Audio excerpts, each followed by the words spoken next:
नमस्कार दोस्तों। आजकल चर्चा है ई श्रीधरन की। ई श्रीधरन 88 साल के हैं, मेट्रो मैन के नाम से प्रख्यात हैं और अभी हाल ही में उन्होंने केरल में बीजेपी को ज्वाइन किया है। और इस मेट्रो मैन के बीजेपी ज्वाइन करने के सिग्निफिकेंस क्या होंगे आने वाले समय में, वो कितना लाभ बीजेपी को केरल में पहुंचा सकते हैं, ये तो बहुत दूर की बात है। लेकिन इस तरह के लोग जो राजनीति में आते हैं उनकी सोच कुछ अलग होती है और ये लोग राजनीति को दूसरे तरीके से देखते हैं।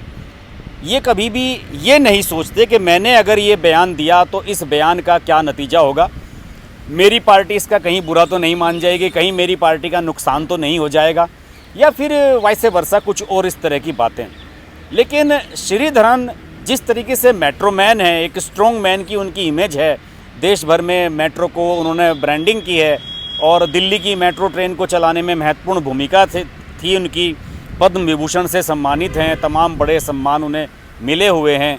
तो ऐसी स्थिति में श्रीधरन के विचारों पर तो लोग ध्यान देंगे ही, भले ही वो बीजेपी को केरल में कोई बहुत बड़ा बूस्टअप ना दे सकें, भले ही वो केरल के चीफ मिनिस्टर ना बन सकें, भले ही बीजेपी वहाँ सरकार में ना आए, लेकिन निश्चित रूप से श्रीधरन पर नज़र तो लोगों की बनी ही रहेगी। मुझे कुछ उनमें पता नहीं क्यों टीएन शेषन की जो इमेज है वो नज़र आ रही है। आपको याद होगा कि टीएन शेषन जो मुख्य चुनाव आयुक्त हुए थे कभी देश के, उन्होंने देश में चुनावों की सारी प्रक्रिया को ही बदल डाला और आज जिस चुनाव आयोग को हम बोल्ड एंड ब्यूटीफुल रूप में देखते हैं, एक निष्पक्ष बॉडी के रूप में हम देखते हैं, उसका पूरा क्रेडिट टीएन शेषन साहब को जाता है।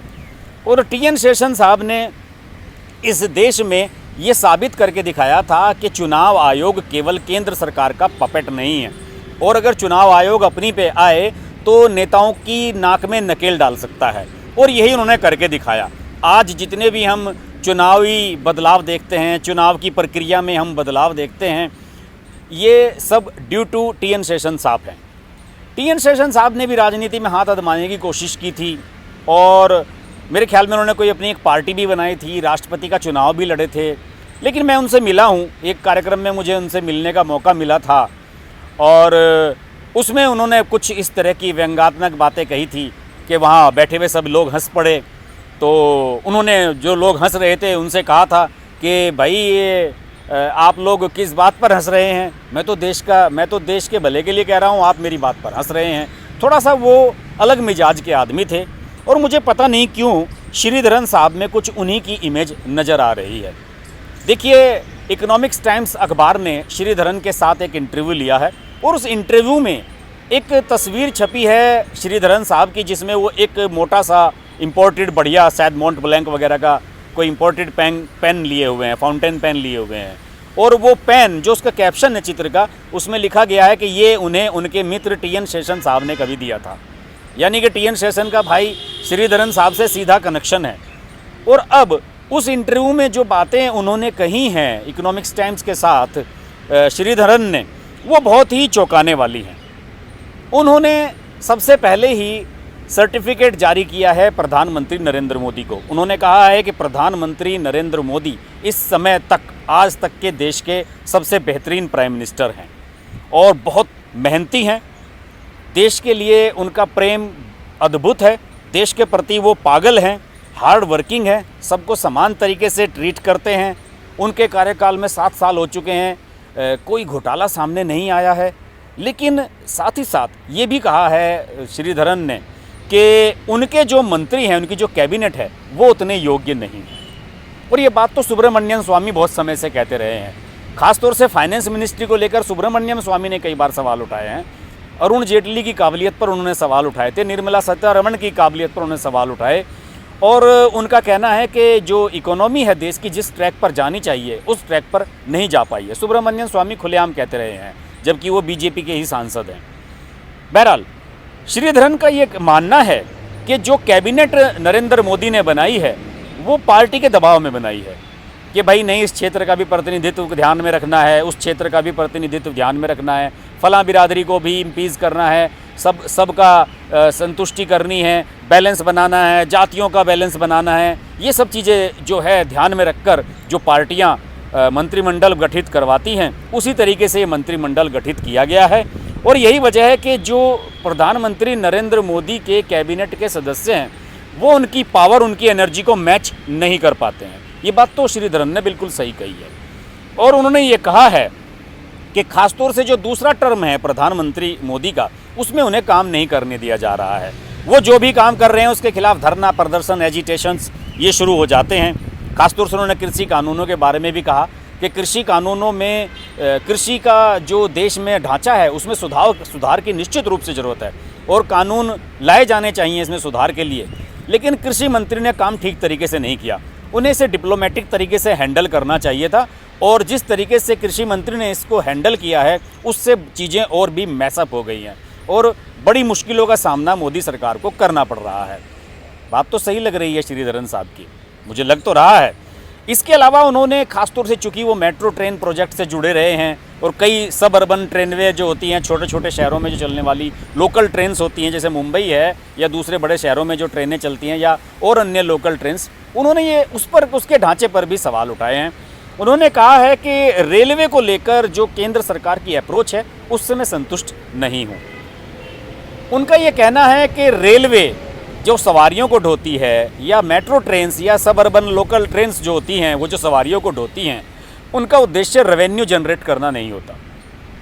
और मोदी सरकार ये सोच रही है कि अगर आप मेट्रो चला रहे हैं तो उसका सारा खर्चा मेट्रो से निकाल लिया जाए, सारी ट्रेनें चला रहे हैं तो ट्रेनों से ही खर्चा निकाला जाए। नहीं, ये गलत है। उन्होंने कहा है कि मेट्रो ट्रेन या जो सब अर्बन ट्रांसपोर्टेशन हैं, ट्रेन्स हैं, लोकल ट्रेन्स हैं, वो इसलिए चलाई जाती हैं कि लोकल ट्रांसपोर्टेशन सड़कों पर भीड़ भाड़ कम हो, प्राइवेट व्हीकल्स लेकर लोग कम चलें। उन्हें जब सुविधाजनक लोकल ट्रांसपोर्ट मिलेगी तो वो ट्रेन्स में चलेंगे, अपनी गाड़ियां लेकर, अपने मोटर व्हीकल्स लेकर नहीं चलेंगे।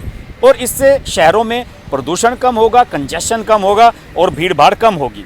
तो उनका ये कहना है कि केंद्र सरकार की जो ये अप्रोच है कि रेलवे या मेट्रो ट्रेन्स इससे रेवेन्यू जनरेट किया जाए, ये बदलनी होगी, ये गलत है। और देखिए, काफ़ी हद तक श्रीधरन साहब की बात से मैं भी सहमत हूँ, आप भी सहमत होंगे कि अगर मेट्रो ट्रेन के आप किराए महंगे कर देंगे, वो इतने महंगे हो जाएंगे कि उसमें केवल कुछ खास सिलेक्टेड ही लोग चलेंगे, तो वो सिलेक्टेड लोग तो अपनी गाड़ियों से भी जा सकते हैं उतना पैसा खर्च करके। अगर गुड़गांव से दिल्ली जाने के लिए 100 रुपये खर्च हो रहे हैं तो क्यों नहीं आदमी अपनी एक कार से चला जाएगा। CNG शायद इतने रुपए की लगे भी नहीं। तो उन्होंने ये कहा है कि मेट्रो ट्रेन चलाने का उद्देश्य दिल्ली में ये था कि यहाँ पर भीड़ भाड़ कम की जाए, पोल्यूशन कम किया जाए। लेकिन जिस तरीके से किराए बढ़ाए गए हैं और इससे पैसा कमाने की सरकारें कोशिश कर रही हैं, वो गलत हैं। ऐसा संभव नहीं है। ये इसलिए नहीं चलाई गई थी, ये इसका कंसेप्ट ही है और अपनी जो मेट्रो पॉलिसी है सरकार को बदलना होगा। वाह, क्या बात है। इस बात से मैं श्रीधरन साहब का कायल हो गया। बात उन्होंने बिल्कुल परफेक्ट कही है। आप देखिए ना कि अगर आप दिल्ली की ही बात करें, आप मेट्रो ट्रेन में कहीं जाते हैं तो आपको 40-50 रुपये देने पड़ते हैं। और जो DTC की बसें हैं जो प्रदूषण फैलाती हैं, सड़कों पर शोर करती हैं, सड़कों पर भीड़ करती हैं, जाम लगवाती हैं, वही 15 रुपये में ले जा रही है उस जगह। तो फिर बसें ज़्यादा चाहिएंगी, लोग बसों में ज़्यादा चलेंगे, मेट्रो ट्रेन में क्यों चलेंगे। ये उनका लॉजिक काफ़ी हद तक सही है।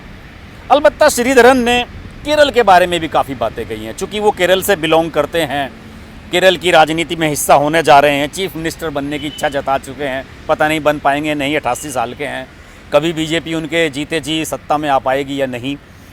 लेकिन वहाँ के केरल के समुद्री इलाके में पुरानी एक जगह है जो समुद्र के किनारे है, सी कोस्ट का इलाका है। वहाँ पर वो पिछले 10 साल से रह रहे हैं, अपनी रिटायरमेंट लाइफ को एंजॉय कर रहे हैं। जब भी उन्हें किसी काम के लिए सरकारें बुलाती हैं वो चले भी जाते हैं। जैसे कि अखिलेश यादव ने लखनऊ की मेट्रो के लिए उन्हें बुलाया था, वो चले गए थे। उनका ये कहना है कि केरल में जो पिछले 10 सालों से राजनीति हुई है, जो उन्होंने देखा है 10 साल वहाँ रहते हुए, उन्होंने कहा है कि यहाँ कुशासन, भ्रष्टाचार, नेपोटिज्म यानी कि भाई भतीजावाद, ये बहुत कुछ फैला हुआ है। और इसकी वजह से यहाँ पे चाहे कांग्रेस की सरकार हो, चाहे वो LDF की वाम दलों की सरकार हो, सभी का हाल यही है। और इसलिए उन्होंने राजनीति में आने का फैसला किया, जिससे कि अपने अनुभव और अपनी सोच, अपनी योग्यता से वो अपने गृह राज्य का फ़ायदा दिला सकें उसे। दूसरी ओर उन्होंने ये भी कहा है कि किसी भी राज्य के विकास के लिए वहाँ पर इंडस्ट्री का लगना बहुत ज़रूरी है और केरल में कोई इंडस्ट्री नहीं लगती है। उन्होंने इसका उदाहरण भी दिया। उन्होंने कहा कि वी गार्ड, आपने सुना होगा, जो इलेक्ट्रिकल अप्लायंसेस बनाने वाली कंपनी है वी गार्ड, और ये जो वी गार्ड है ये केरल के ही एक कारोबारी हैं के चिट्टीपल्ली, उन्होंने ये बनाई थी कंपनी और बहुत वर्ल्ड क्लास लेवल के स्टेबलाइजर्स वगैरह ये बनाती है।